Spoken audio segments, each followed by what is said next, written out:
Hello everyone and very welcome back to my channel English Story with Ella. In this lesson we want to learn English with an amazing story of Sherlock Holmes, the man with the twisted lip. So let's get started. Isa Whitney, brother of the late Elias Whitney, D.D., principal of the Theological College of St. George's, was much addicted to opium. The habit grew upon him, as I understand, from some foolish freak when he was at college. For having read De Quincey's description of his dreams and sensations, he had drenched his tobacco with laudanum in an attempt to produce the same effects. He found, as so many more have done, that the practice is easier to attain than to get rid of, and for many years he continued to be a slave to the drug, an object of mingled horror and pity to his friends and relatives. I can see him now, with yellow, pasty face, drooping lids, and pinpoint pupils, all huddled in a chair, the wreck and ruin of a noble man. One night, it was in June '89, there came a ring to my bell about the hour when a man gives his first yawn and glances at the clock. I sat up in my chair, and my wife laid her needlework down in her lap and made a little face of disappointment. "A patient," said she. "You'll have to go out." I groaned, for I was newly come back from a weary day. We heard the door open, a few hurried words, and then quick steps upon the linoleum. Our own door flew open, and a lady clad in some dark-colored stuff with a black veil entered the room.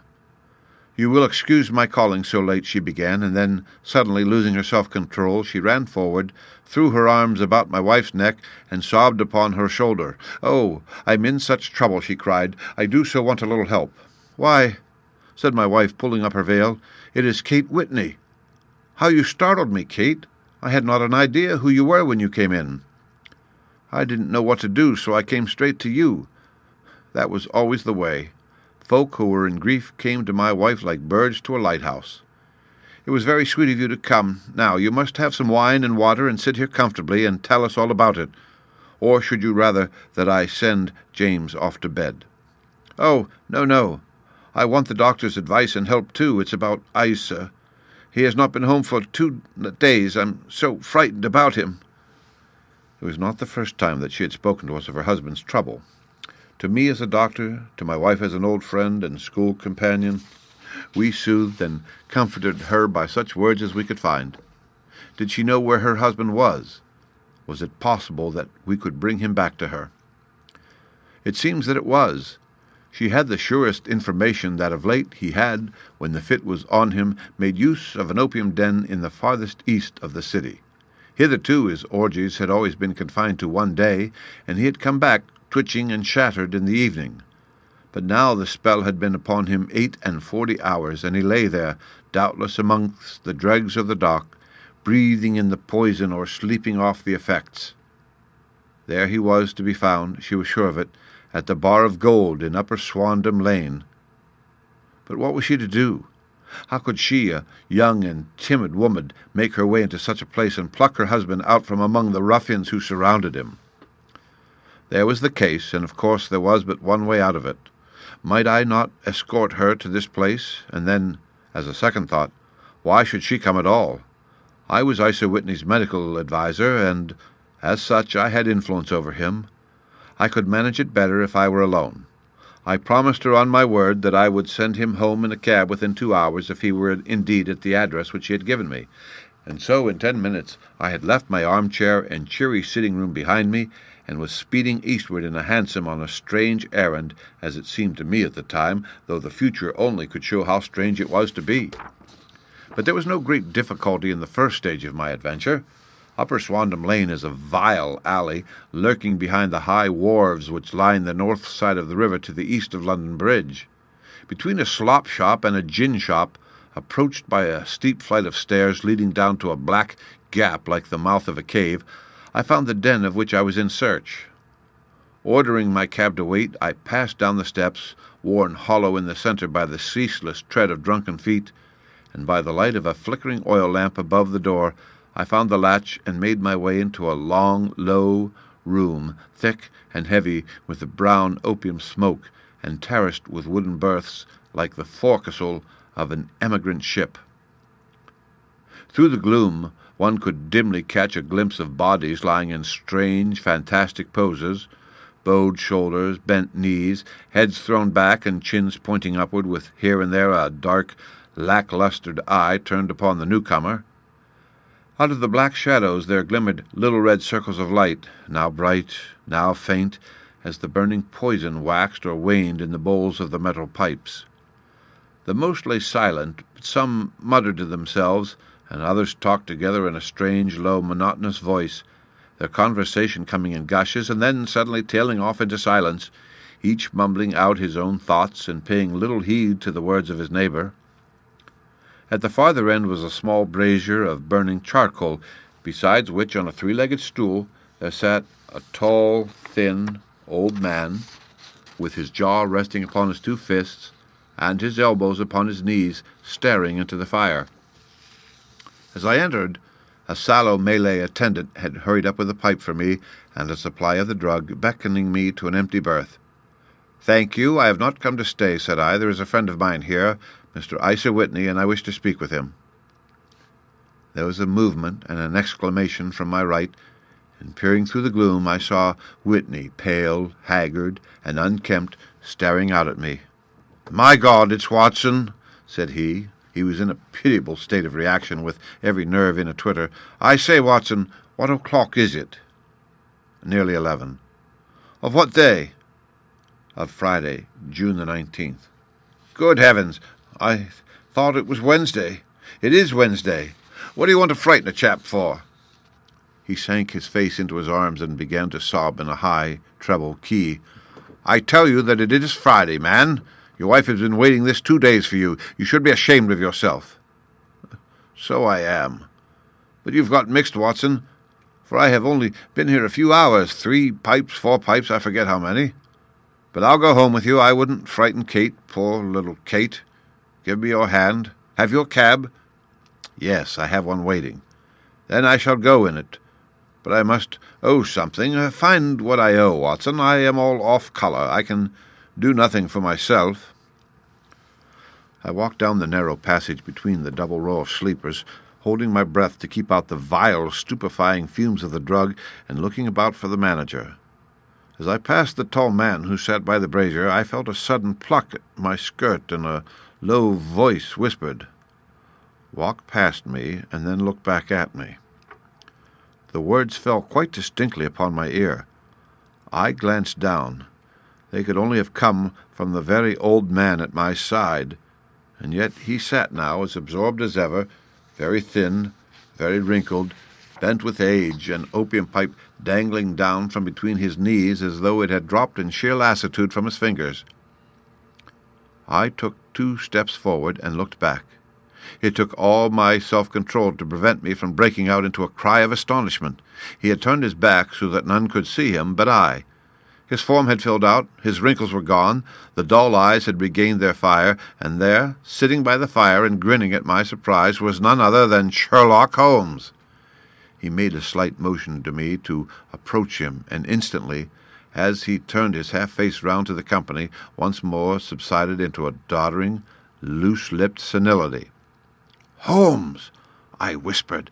"What on earth are you doing in this den?" "As low as you can," he answered. "I have excellent ears. If you would have the great kindness to get rid of that saltish friend of yours, I should be exceedingly glad to have a little talk with you." "I have a cab outside." "Then pray send him home in it. You may safely trust him, for he appears to be too limp to get into any mischief. I should recommend you also send a note by the cabman to your wife to say that you have thrown in your lot with me. If you will wait outside, I shall be with you in 5 minutes."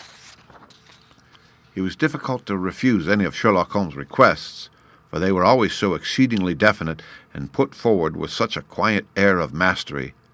I felt, however, that when Whitney was once confined in the cab, my mission was practically accomplished, and as for the rest, I could not wish anything better than to be associated with my friend in one of those singular adventures which were the normal condition of his existence.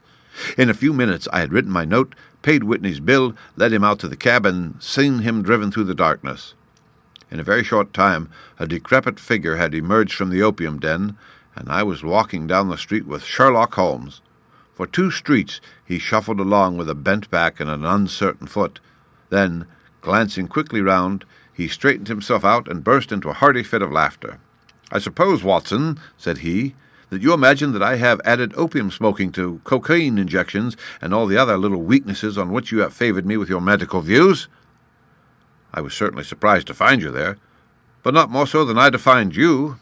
I came to find a friend, and I to find an enemy." "An enemy?" "Yes, one of my natural enemies, or shall I say my natural prey? Briefly, Watson, I am in the midst of a very remarkable inquiry, and I have hoped to find a clue in the incoherent ramblings of these sots, as I have done before now. Had I been recognized in that den, my life would not have been worth an hour's purchase, for I have used it before now for my own purposes, and the rascally lascar who runs it has sworn to have vengeance upon me.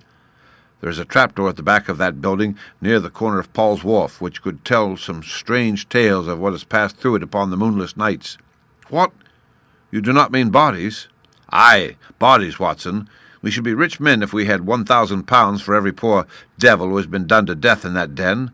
It is the vilest murder trap on the whole riverside, and I fear that Neville St. Clair has entered it never to leave it more. But our trap should be here." He put his 2 forefingers between his teeth and whistled shrilly, a signal which was answered by a similar whistle from the distance, followed shortly by the rattle of wheels and the clink of horses' hoofs. "Now, Watson," said Holmes, as a tall dog-cart dashed up through the gloom, throwing out 2 golden tunnels of yellow light from its side lanterns, "you'll come with me, won't you?" "If I can be of use." "Oh, a trusty comrade is always of use, and a chronicler still more so. My room at the Cedars is a double-bedded one." "The Cedars?" "Yes, that is Mr. St. Clair's house. I am staying there while I conduct the inquiry." "Where is it, then?" "Near Lee, in Kent. We have a 7-mile drive before us." "But I'm all in the dark." "Of course you are. You'll know all about it presently. Jump up here." "All right, John, we shall not need you. Here's half a crown. Look out for me tomorrow about 11. Give her head. So long, then." He flicked the horse with his whip, and we dashed away through the endless succession of sombre and deserted streets which widened gradually until we were flying across a broad balustraded bridge with the murky river flowing sluggishly beneath us.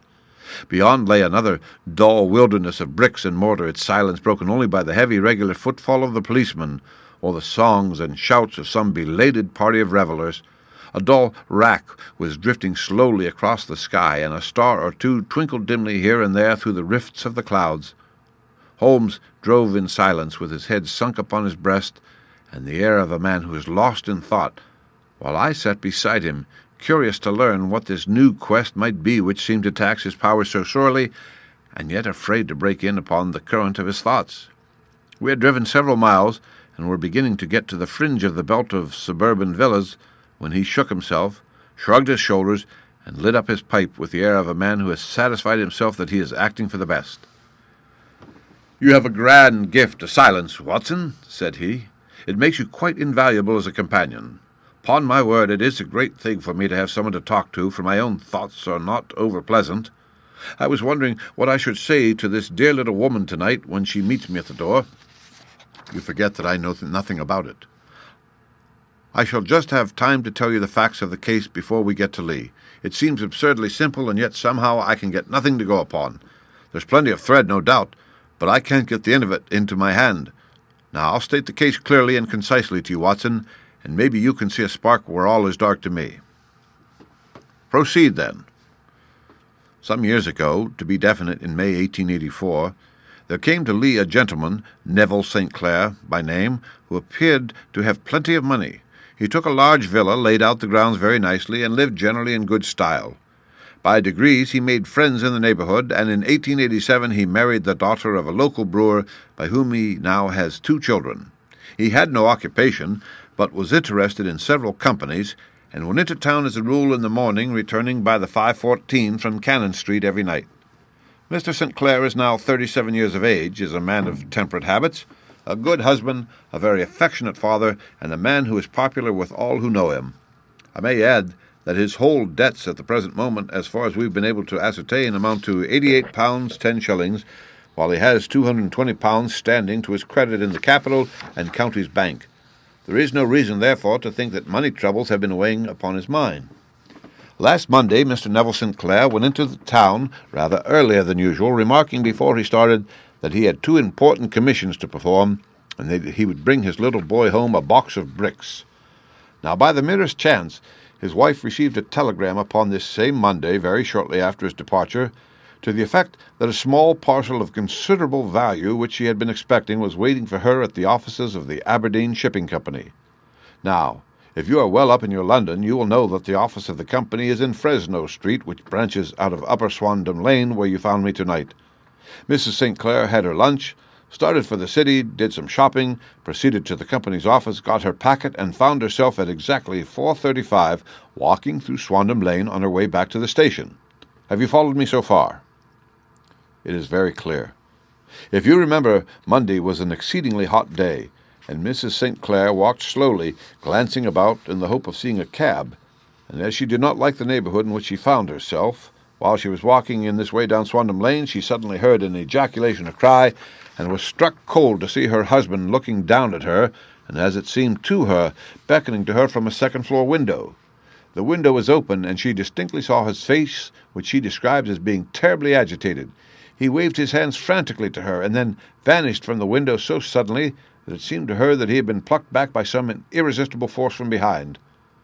One singular point which struck her quick feminine eye was that although he wore some dark coat, such as he had started to town in, he had on neither collar nor necktie.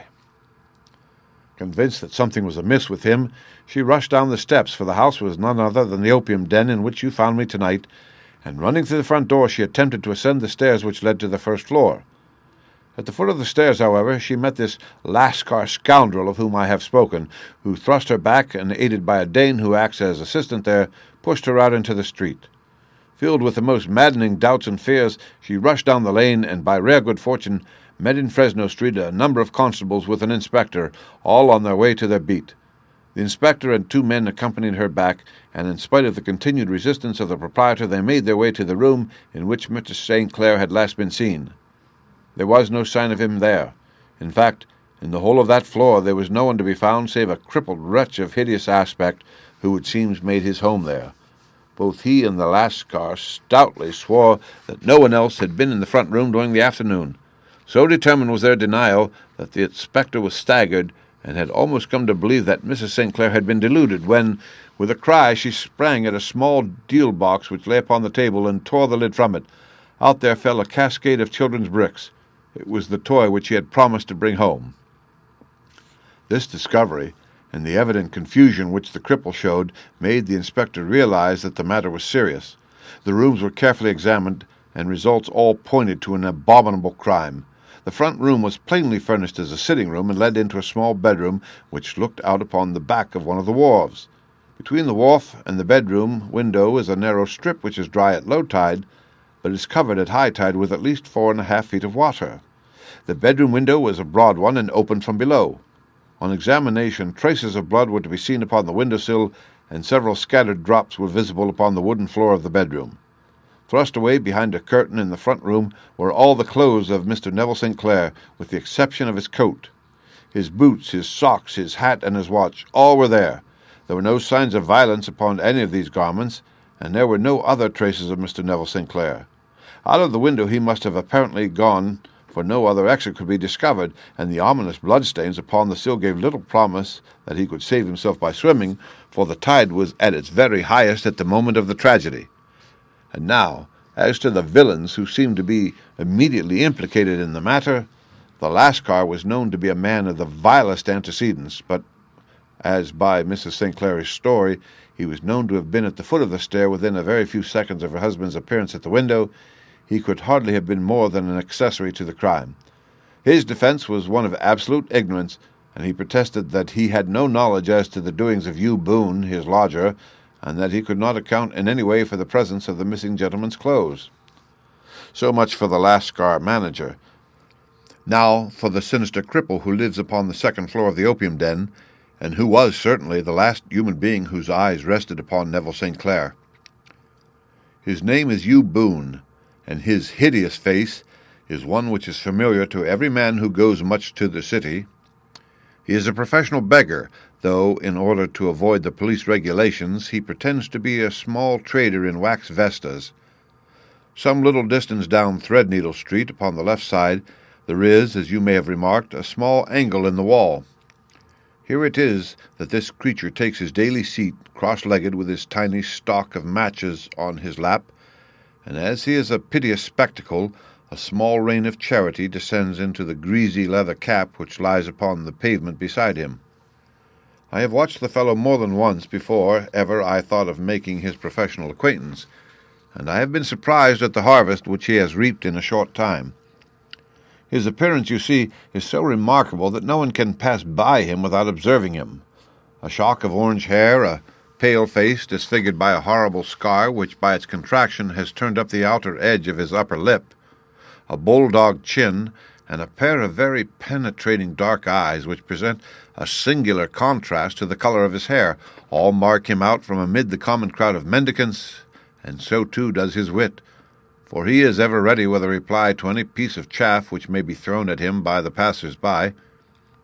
This is the man whom we now learn to have been the lodger at the opium den, and to have been the last man to see the gentleman of whom we are in quest.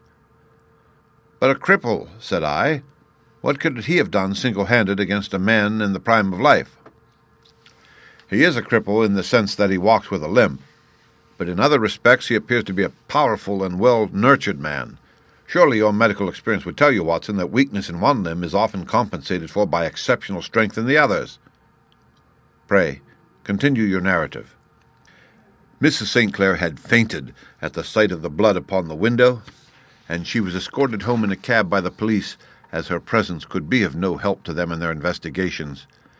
Inspector Barton, who had charge of the case, made a very careful examination of the premises, but without finding anything which threw any light upon the matter.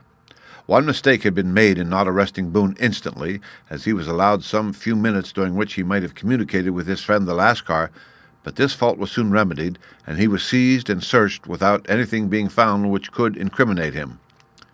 There were, it is true, some blood stains upon his right shirt-sleeve, but he pointed to his ring finger, which had been cut near the nail, and explained that the bleeding came from there, adding that he had been to the window not long before, and that the stains which had been observed there came doubtless from the same source. He denied strenuously having ever seen Mr. Neville St. Clair, and swore that the presence of the clothes in the room was as much a mystery to him as to the police. As to Mrs. St. Clair's assertion that she had actually seen her husband at the window, he declared that she must have either been mad or dreaming. He was removed, loudly protesting, to the police station, while the inspector remained upon the premises in the hope that the ebbing tide might afford some fresh clue. And it did, though they hardly found upon the mud bank what they had feared to find. It was Neville St. Clair's coat, and not Neville St. Clair, which lay uncovered as the tide receded. And what do you think they found in the pockets? I can't imagine. No, I don't think you would guess. Every pocket stuffed with pennies and halfpennies, 421 pennies and 270 halfpennies. It was no wonder that it had not been swept away by the tide. But a human body is a different matter. There is a fierce eddy between the wharf and the house. It seemed likely enough that the weighted coat had remained when the stripped body had been sucked away into the river. But I understand that all the other clothes were found in the room. Would the body be dressed in a coat alone? No, sir, but the facts might be met speciously enough. Suppose that this man Boone had thrust Neville St. Clair through a window, there is no human eye which could have seen the deed. What would he do then? It would of course instantly strike him that he must get rid of the telltale garments. He would seize the coat then, and be in the act of throwing it out when it would occur to him that it would swim and not sink. He has little time, for he has heard the scuffle downstairs when the wife tried to force her way up, and perhaps he has already heard from his Lascar confederate that the police are hurrying up the street. There is not an instant to be lost. He rushes to some secret hoard where he has accumulated the fruits of his beggary, and he stuffs all the coins upon which he can lay his hands into the pockets to make sure of the coat sinking. He throws it out, and would have done the same with the other garments had not he heard the rush of steps below, and only just had time to close the window when the police appeared. It certainly sounds feasible. Well, we will take it as a working hypothesis for want of a better. Boone, as I have told you, was arrested and taken to the station, but it could not be shown that there had ever been before anything against him. He had for years been known as a professional beggar, but his life appeared to have been a very quiet and innocent one. There the matter stands at present, and the questions which have to be solved, what Neville St. Clair was doing in the opium den, what happened to him when there, where he is now, and what Hugh Boone had to do with his disappearance, are all as far from a solution as ever. I confess that I cannot recall any case within my experience which looked at the first glance so simple, and yet which presented such difficulties. While Sherlock Holmes had been detailing this singular series of events, we had been whirling through the outskirts of the great town until the last straggling horses had been left behind, and we rattled along with a country hedge upon either side of us. Just as he finished, however, we drove through 2 scattered villages where a few lights still glimmered in the windows. "We are on the outskirts of Lee," said my companion. "We have touched on 3 English counties in our short drive, starting in Middlesex, passing over an angle of Surrey, and ending in Kent. See that light among the trees? That is the Cedars, and beside that lamp sits a woman whose anxious ears have already, I have little doubt, caught the clink of our horses' feet." "But why are you not conducting the case from Baker Street?" I asked. "Because there are many inquiries which must be made out here. Mrs. St. Clair has most kindly put 2 rooms at my disposal, and you may rest assured that she will have nothing but a welcome from my friend and colleague. I hate to meet her, Watson, when I have no news of her husband. Here we are. Whoa there, whoa!" We had pulled up in front of a large villa which stood within its own grounds. A stable boy had run out to the horse's head, and springing down, I followed Holmes up the small winding gravel drive which led to the house. As we approached, the door flew open, and a little blonde woman stood in the opening, clad in some sort of light mousseline de soie, with a touch of fluffy pink chiffon at her neck and wrists. She stood with her figure outlined against the flood of light, one hand upon the door, one half raised in her eagerness, her body slightly bent, her head and face protruded, with eager eyes and parted lips, a standing question. "Well," she cried, "well?" And then, seeing that there were 2 of us, she gave a cry of hope, which sank into a groan as she saw that my companion shook his head and shrugged his shoulders. "No good news?" "None." "No bad?" "No." "Thank God for that. But come in. You must be weary, for you have had a long day. This is my friend, Dr. Watson. He has been of most vital use to me in several of my cases, and a lucky chance has made it possible for me to bring him out and associate him with this investigation." "I am delighted to see you," said she, pressing my hand warmly. "You will, I am sure, forgive anything that may be wanting in our arrangements when you consider the blow which has come so suddenly upon us." "My dear madam," said I am an old campaigner, and if I were not, I can very well see that no apology is needed. If I can be of any assistance, either to you or to my friend here, I shall be indeed happy." "Now, Mr. Sherlock Holmes," said the lady as we entered a well-lit dining-room, upon the table of which a cold supper had been laid out, "I should very much like to ask you 1 or 2 plain questions, to which I beg that you will give me a plain answer." "Certainly, madam." "Do not trouble about my feelings. I am not hysterical, nor given to fainting. I simply wish to hear your real opinion." "Upon what point?" "In your heart of hearts, do you think that Neville is alive?" Sherlock Holmes seemed to be embarrassed by the question. "Frankly now," she repeated, standing upon the rug and looking keenly down at him as he leaned back in a basket chair. "Frankly, then, madam, I do not." "You think that he is dead?" "I do." "Murdered?" "I don't say that. Perhaps. And on what day did he meet his death?" "On Monday." "Then perhaps, Mr. Holmes, you will be good enough to explain how it is that I have received a letter from him today." Sherlock Holmes sprang out of his chair as if he had been galvanized. "What?" he roared. "Yes. Today," she stood, smiling, holding up a little slip of paper in the air. "May I see it?" "Certainly." He snatched it from her in his eagerness, and smoothing it out upon the table, he drew over the lamp and examined it intently. I had left my chair and was gazing at it over his shoulder.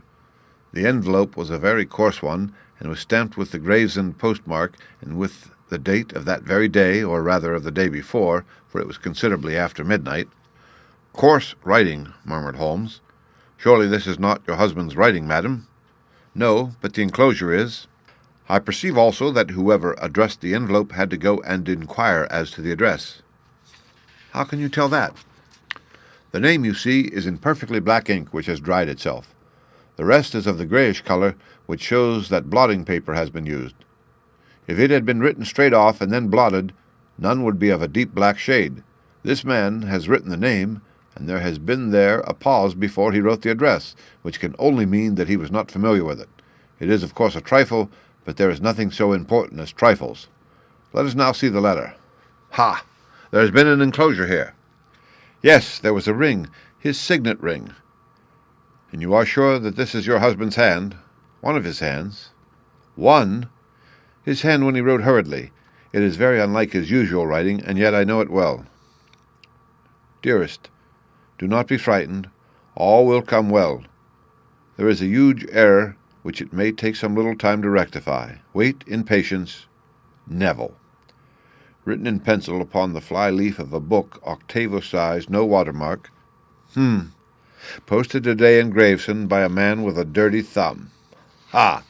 And the flap has been gummed, if I am not very much in error, by a person who had been chewing tobacco. And you have no doubt that it is your husband's hand, madam? None. Neville wrote those words.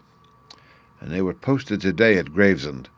Well, Mrs. St. Clair, the clouds lighten, though I should not venture to say that the danger is over. But he must be alive, Mr. Holmes. Unless this is a clever forgery to put us on the wrong scent. The ring, after all, proves nothing. It may have been taken from him. No, it is his very own writing. Very well. It may, however, have been written on Monday and only posted today. That is possible. If so, much may have happened between. Oh, you must not discourage me, Mr. Holmes. I know that all is well with him. There is so keen a sympathy between us that I should know if evil came upon him. On the very day that I saw him last, he cut himself in the bedroom, and yet I in the dining room rushed upstairs instantly with the utmost certainty that something had happened. Do you think that I would respond to such a trifle and yet be ignorant of his death? I have seen too much not to know that the impression of a woman may be more valuable than the conclusion of an analytical reasoner, and in this letter you certainly have a very strong piece of evidence to corroborate your view. But if your husband is alive and able to write letters, why should he remain away from you? I cannot imagine. It is unthinkable. And on Monday he made no remarks before leaving you. No. And you were surprised to see him in Whodunit Lane. Very much so. Was the window open? Yes. Then he might have called to you. He might. He only, as I understand, gave an inarticulate cry. Yes, a call for help, you thought? Yes, he waved his hands. But it might have been a cry of surprise. Astonishment at the unexpected sight of you might cause him to throw up his hands. It is possible. And you thought he was pulled back? He disappeared so suddenly. He might have leaped back. You do not see anyone else in the room. No, but this horrible man confessed to having been there, and the last car was at the foot of the stairs. Quite so. Your husband, as far as you could see, had his ordinary clothes on, but without his collar or tie. I distinctly saw his bare throat. Had he ever spoken of Whodunit Lane? Never. Had he ever shown any signs of having taken opium? Never. Thank you, Mrs. St. Clair. Those are the principal points about which I wish to be absolutely clear. We shall now have a little supper and then retire, for we may have a very busy day tomorrow. A large and comfortable double-bedded room had been placed at our disposal, and I was quickly between the sheets, for I was weary after my night of adventure. Sherlock Holmes was a man, however, who, when he had an unsolved problem upon his mind, would go for days and even for a week without rest, turning it over, rearranging his facts, looking at it from every point of view until he had either fathomed it or convinced himself that his data were insufficient. It was soon evident to me that he was now preparing for an all-night sitting. He took off his coat and waistcoat and put on a large blue dressing-gown, and then wandered about the room collecting pillows from his bed and cushions from the sofa and armchairs. With these he constructed a sort of Eastern divan, upon which he perched himself cross-legged, with an ounce of shag tobacco and a box of matches laid out in front of him. In the dim light of the lamp I saw him sitting there, an old briar pipe between his lips, his eyes fixed vacantly upon the corner of the ceiling, the blue smoke curling up from him, silent, motionless, with the light shining upon his strong-set, aquiline features. So he sat as I dropped off to sleep, and so he sat when a sudden ejaculation caused me to wake up, and I found the summer sun shining into the apartment. The pipe was still between his lips, the smoke still curled upward, and the room was full of a dense tobacco haze, but nothing remained of the heap of shag which I had seen upon the previous night. "Awake, Watson?" he asked. "Yes." "Game for a morning drive?" "Certainly." "Then dress. No one is stirring yet, but I know where the stable boy sleeps, and we shall soon have the trap out." He chuckled to himself as he spoke. His eyes twinkled, and he seemed a different man to the sombre thinker of the previous night. As I dressed, I glanced at my watch. It was no wonder that no one was stirring. It was 25 minutes past 4. I had hardly finished when Holmes returned with the news that the boy was putting in the horse. "I wanted to test a little theory of mine," said he, pulling on his boots.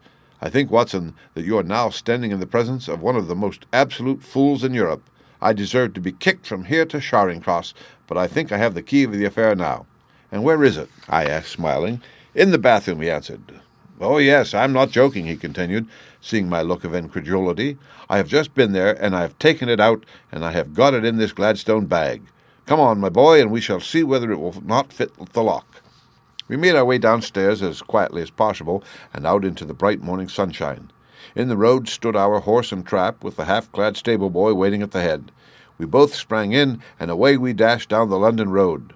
A few country carts were stirring, bearing in vegetables to the metropolis, but the lines of villas on either side were as silent and lifeless as some city in a dream. "It has been in some points a singular case," said Holmes, flicking the horse on into a gallop. "I confess that I have been as blind as a mole, but it is better to learn wisdom late than never to learn it at all." In town the earliest risers were just beginning to look sleepily from their windows as we drove through the streets of the Surrey side. Passing down the Waterloo Bridge Road, we crossed over the river, and dashing up Wellington Street, wheeled sharply to the right and found ourselves in Bow Street. Sherlock Holmes was well known to the force, and the two constables at the door saluted him. One of them held the horse's head, while the other led us in. "Who is on duty?" asked Holmes. "Inspector Bradstreet, sir." "Ah, Bradstreet, how are you?"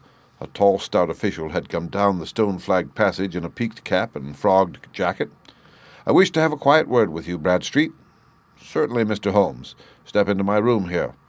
It was a small, office-like room with a huge ledger upon the table and a telephone projecting from the wall. The inspector sat down at his desk. "What can I do for you, Mr. Holmes?" "I called about that beggarman, Boone, the one who was charged with being concerned in the disappearance of Mr. Neville St. Clair of Lee." "Yes.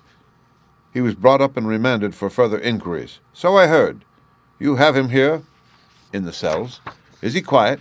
"Oh, he gives no trouble, but he is a dirty scoundrel." "Dirty?"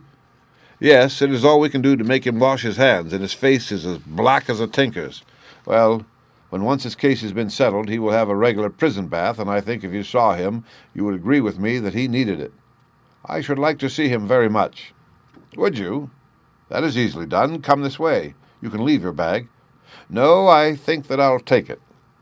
"Very good. Come this way, if you please."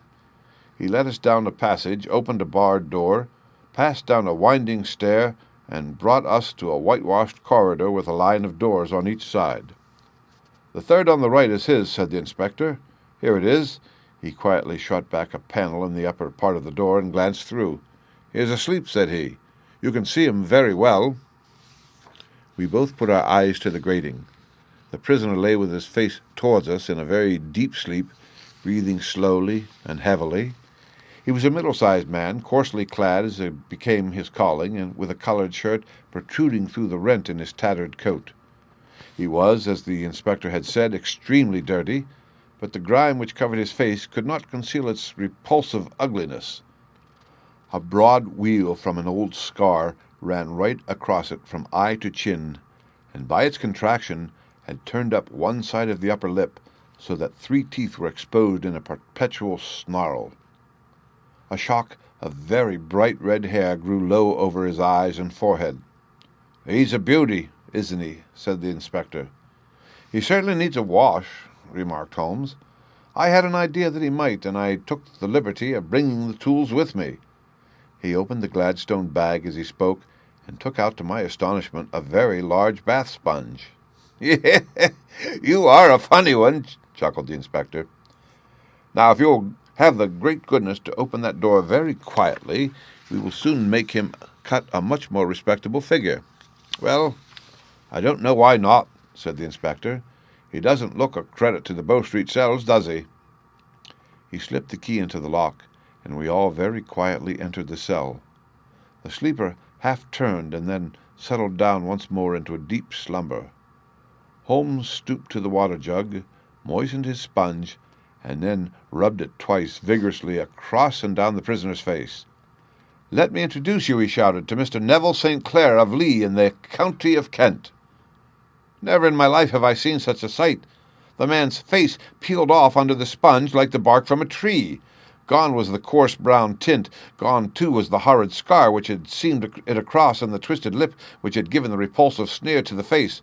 A twitch brought away the tangled red hair, and there, sitting up in his bed, was a pale, sad-faced, refined-looking man, black-haired and smooth-skinned, rubbing his eyes and staring about him with sleepy bewilderment.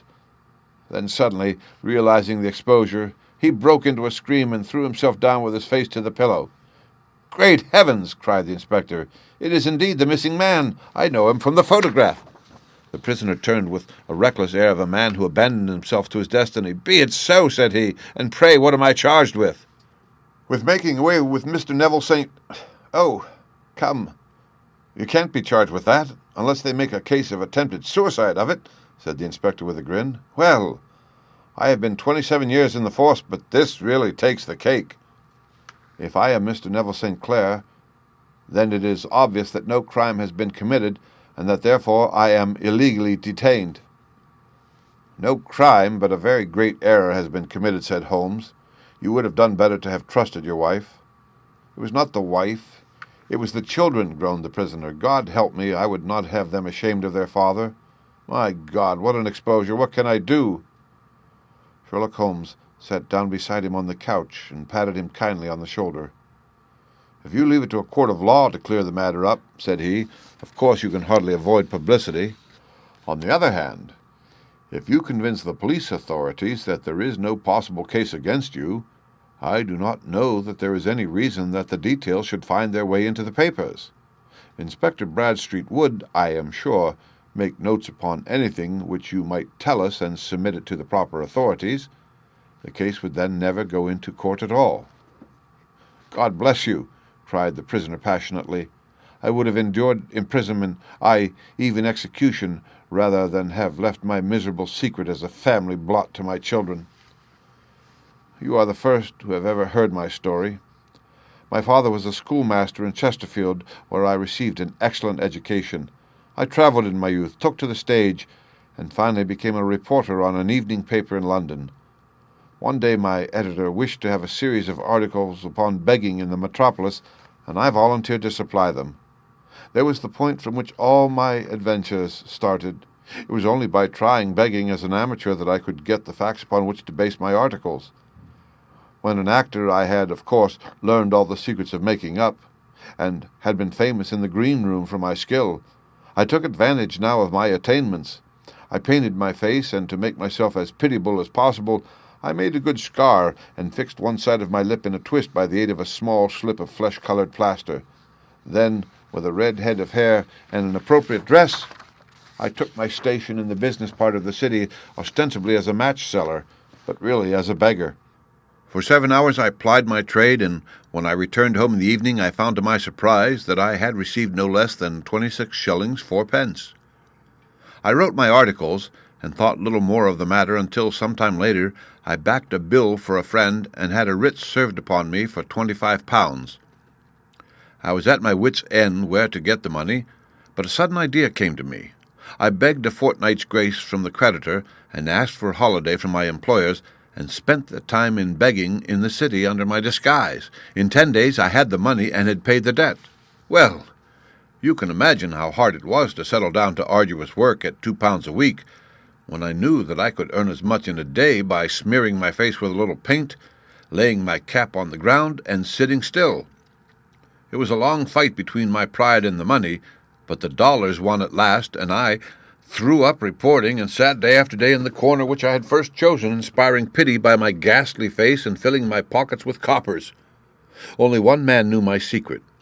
He was the keeper of a low den in which I used to lodge in Swandam Lane, where I could every morning emerge as a squalid beggar, and in the evenings transform myself into a well-dressed man about town. This fellow, a Lascar, was well paid by me for his rooms, so that I knew that my secret was safe in his possession. Well, very soon I found that I was saving considerable sums of money. I do not mean that any beggar in the streets of London could earn £700 a year, which is less than my average takings, but I had exceptional advantages in my power of making up, and also in a facility of repartee which improved my practice and made me quite a recognized character in the city. All day a stream of pennies varied by silver poured in upon me, and it was a very bad day in which I failed to make £2. As I grew richer, I grew more ambitious, took a house in the country, and eventually married without anyone having a suspicion as to my real occupation. My dear wife knew that I had business in the city. She little knew what. Last Monday I had finished for the day and was dressing in my room above the opium den when I looked out my window and saw, to my horror and astonishment, that my wife was standing in the street with her eyes fixed full upon me. I gave a cry of surprise, threw up my arms to cover my face, and rushing to my confidant, the Lascar, entreated him to prevent anyone from coming up to me. I heard her voice downstairs, but I knew that she could not ascend. Swiftly I threw off my clothes, pulled on those of a beggar, and put on my pigments and wig. Even a wife's eyes could not pierce so complete a disguise. But then it occurred to me that there might be a search in the room, and that the clothes might betray me.